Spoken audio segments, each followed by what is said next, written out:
Hello बच्चों, आज हम लोग नेक्स्ट टॉपिक जो कि परमानेंट टिश्यूज़ है प्लांट की, उसके बारे में पढ़ने वाले हैं। What happens to the cells formed by the meristematic tissues. Meristematic tissues से जो सेल बने आखिर उसका होता क्या है। They take up the specific role and lose the ability to divide. ये जब मेरिस्टेमेटिक टिश्यूज़ जब बन गए, अब इससे नए सेल्स बन जाते हैं, तो अब ये कुछ दिनों के बाद अपनी एबिलिटी डिवाइड करने की ख़त्म कर देते हैं। अब वो डिवाइड नहीं हो सकते। As a result they form a permanent tissue. जैसे ही इन्होंने डिवाइड करना ख़त्म कर दिया, अब ये परमानेंट टिश्यूज़ बन जाते हैं। यानी कि परमानेंट टिश्यूज़ अब वो फर्दर डिवाइड नहीं होंगे और मेरिस्टेमेटिक टिश्यूज़ जो डिवाइड हो सकते हैं। ये ही this process of the taking up a permanent shape, size and the functions is called the differentiation.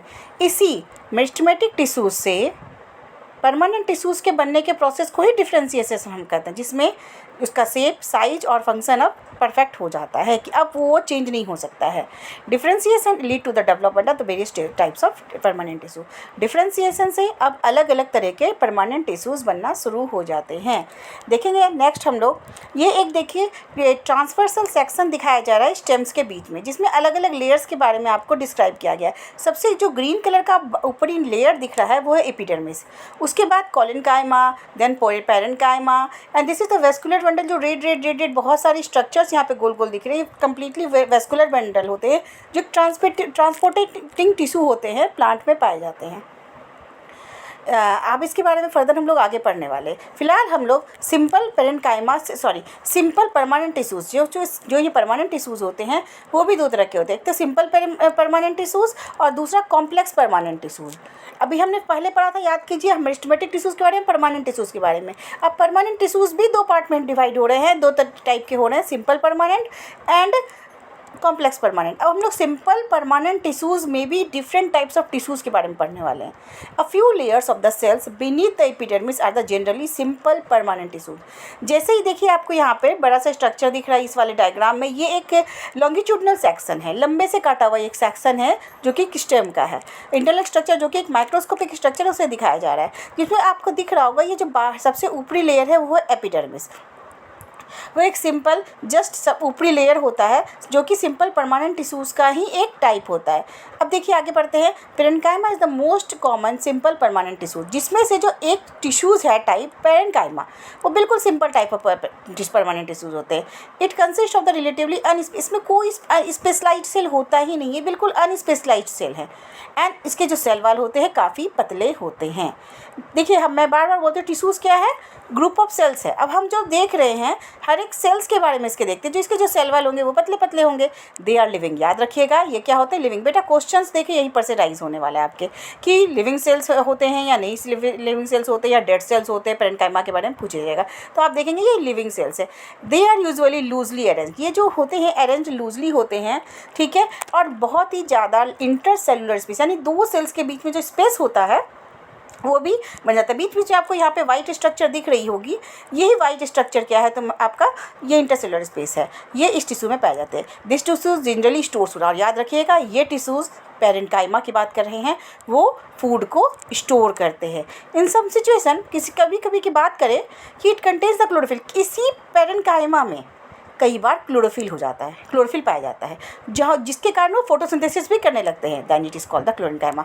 तब हम लोग उसको क्लोरेन्काइमा देंगे। देखिए है पेरेन्काइमा ही, लेकिन कई बार उसमें क्लोरोफिल हो जाएगा, क्लोरोफिल होगा तो फोटोसिंथेसिस करेगी तो हम उसे क्लोरेन्काइमा कहेंगे। अब बात करेंगे एक्वेटिक प्लांट की, जो पानी में रहने वाले प्लांट होते हैं। बहुत ज़्यादा उसमें लार्ज कैविटीज़ पाई जाती है इसी पेरेन्काइमा में टू हेल्प देम, और ये लार्ज कैविटी होगी जिसमें हवा भर जाएंगे, जिसके कारण फ्लोटिंग में उसे हेल्प करेगी। जो कि प्लांट क्या है, एक्वेटिक है। एक्वेटिक है तो पानी है, पानी में है तो फ्लोट करना है उन्हें, तो उन्हें बड़े छोटे छोटे इसमें स्पेस होती है, एयर कैविटीज़ होती है जिसमें एयर फिल हो जाती है, जिसके कारण उसको फ्लोट करने में हेल्प करती है। ऐसे पेरेन्काइमा को हम लोग एरेन्काइमा कहेंगे।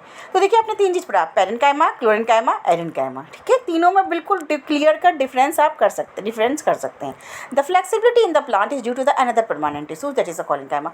आप देखते होंगे कि हम लोग ह्यूमन बीइंग है या फिर हम लोग एनिमल किंगडम में आते हैं, हम लोगों को जरा सी बारिश हुई घर के अंदर आ जाते हैं, जरा सा आंधी तूफान हुआ घर के अंदर आ जाते हैं। लेकिन ये प्लांट क्या हुए, उनके पास ऑप्शन है, वो मूवमेंट नहीं करते हैं, वो वहीं रहते हैं, चाहे तेज आंधी आए, तेज तूफान आए, चाहे बारिश कितनी भी ज़्यादा हो जाए। तो ऐसे केसेस में वहाँ पे उनके पास कुछ ना कुछ ऐसा होना चाहिए जो कि उनकी रक्षा कर सके। तो आपने देखा होगा प्लांट्स फ्लेक्सिबल काफ़ी होते हैं, वो हवा आएगी तो एक तरफ मुड़ जाएंगे, बारिश एक तरफ से आ जाएगी तो एक तरफ मुड़ जाएंगे। तो इसी उनके पास इस फ्लेक्सिबिलिटी के लिए जो टिश्यूज़ है वो है कोलिनकाइमा।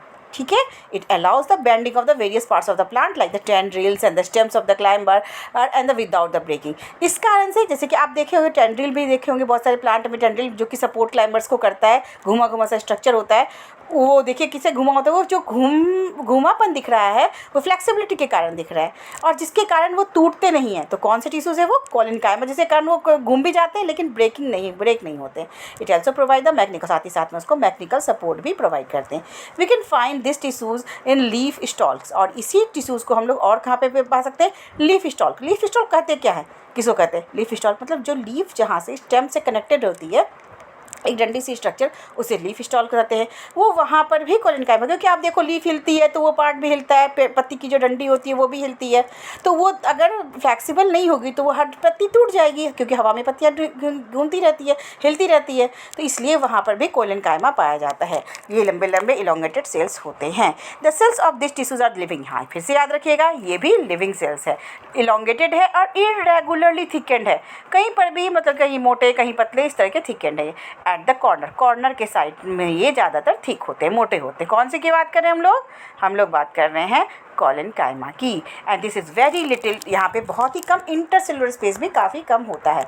नेक्स्ट हम लोग देखिए यहाँ पे डायग्राम ये दिखा रहा है, ये कोलिनकाइमा का डायग्राम है। इसमें आप देख सकते हैं ये यहाँ पे थोड़े लास्ट साइड में देखिए, यहाँ पर जो है यहाँ पे थिकनेस है, ठीक है, ये देखिए thickened at the corner and they are very little intercellular space होता है। तो ये डायग्राम में आप जो मोटा रेड कलर का दिख रहा है, ये थिकनेस इसकी दिखाई जा रही है कोलिनकाइमा की। और ये जो फर्स्ट फिगर था ये पेरेन्काइमा का है, जिसके बीच में इंटरसेलुलर स्पेस देखो वाइट कलर का जो दिख रहा है, ये सारे जो है इंटरसेलुलर स्पेस यहाँ पे आपको दिख रहे हैं। नेक्स्ट हम लोग पढ़ते हैं yet another type of the parenchyma tissues is the sclerenchyma. अब एक और टाइप हम पढ़ने वाले हैं स्क्लेरेन्काइमा। देखो ये भी बहुत इंटरेस्टिंग है। It is the tissues which makes the plant hard and the stiff. ये उल्टा जस्ट समझिए कि आप कोलिनकाइमा को उल्टा कर रहा है, वो फ्लेक्सिबिलिटी लाता है तो ये हार्ड बना देता है, स्टिफ बना देता है। You have seen the husk of a coconut. आपने कोकोनट का ऊपर का जो लेयर है वो तो देखा ही होगा, हस्क उसका, जो कि कोलिनकाइमा का ही बना हुआ होता है। ये जो सेल्स होते हैं इस टिश्यूज़ के, ये डेड होते हैं, याद रखिए, क्योंकि आप देखो ब्राउन का टाइप का स्ट्रक्चर होता है, वो डेड होते हैं ये cells. And they are long, लंबे होते हैं, नैरो पतले होंगे। The walls are the thick and due to the lignin. ये बहुत इंपॉर्टेंट पॉइंट है बच्चों कि इसकी जो वॉल होती है कोलिनकाइमा टिश्यूज़ की, वो जो होती है थोड़ी सी, दे आर लॉन्ग और नैरो, पतली होती है। वॉल्स जो होता है वो थिक एंड मोटा हो जाता है, किसके, लिग्निन के डिपोजिशन से। बेटा ये क्वेश्चन आता है एग्जाम में कि क्या चीज़ का डिपोजिशन होता है उसमें, तो लिग्निन का कॉर्नर में डिपोजिशन होता है। Often these walls are the so thick that there is the no internal space inside. इतने ही मोटे होते हैं इनके वॉल्स, हालांकि इसके बीच, सेल्स के बीच में इंटरसेलुलर स्पेस नहीं होता है। This type of tissues is present in the stems, ये स्टेम में पाए जाते हैं। और जानिए, और साथ ही ये वस्कुलर मंडल से ही पाए जाते हैं, in the veins of the leaves में ही पाए जाते हैं, and in the hard covering of the seeds में ही पाए जाते हैं। देखिए सीड्स का जो ऊपर का हार्ड कवरिंग होता है, चूँकि ये हार्ड ही होता है ना, स्टिफ होता है, तो उसमें भी। और नट्स, जैसे कि आप ड्राई फ्रूट्स वगैरह जो नट्स खाते हैं उसके ऊपर भी ये पाया जाता है। It provide the strength to the plant part, और साथ ही ये प्लांट को स्ट्रेंथ भी प्रोवाइड करता है। चलिए बच्चों, हम लोग नेक्स्ट वीडियो में देखने वाले हैं इसके आगे का पोर्सन, ये भी हम लोग बहुत ही इंटरेस्टिंग वे में इसको समझने वाले हैं। Okay, thank you, please subscribe my channel and like also।